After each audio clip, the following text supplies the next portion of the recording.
What's up? Let's go.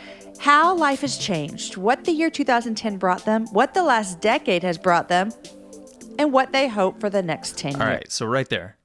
Huge pause. I'm talking like lion-sized cat paws.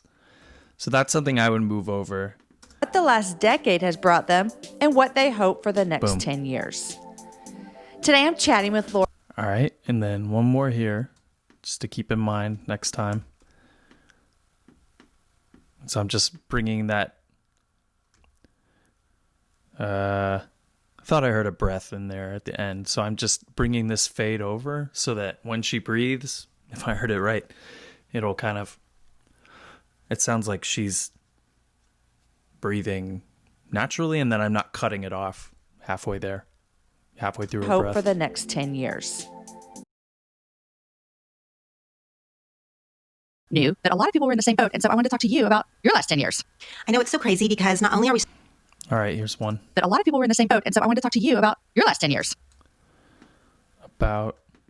We can bring that over to make it a little more Knew natural. that a lot of people were in the same boat, and so I wanted to talk to you about your last 10 years. So I guess this little training video is all about the pace and the rhythm of the talking.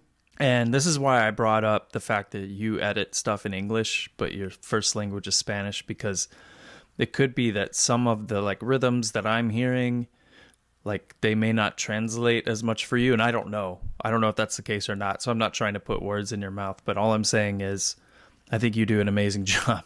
And here are just some things to keep in mind as you go. So to review, there was that really long pause here that we fixed. I'll just do a bunch of undos here. All right, let's review it really fast. What the last decade has brought them, and what they hope for the next. What the last decade has brought them. So we don't want to. Has brought them, and what they hope for the next 10 years. And then you can go back and listen. You don't have to do this every time, but sometimes it's helpful to go back and listen and see if the cadence matches from the beginning to the end of that thought. Changed. Which What you the year probably already do, but The year 2010 brought them, what the last decade has brought them, and what they hope for the next 10 years. all right. Bring that over. And then I thought I had heard a breath, so I made sure to For the fade it next out. 10 years. Today I'm chatting with Laura Tremaine about her All right. last decade. Laura is a podcaster, a blogger, she's a wife and a mom. And so I wanted to talk to you about your last 10 years. Boom.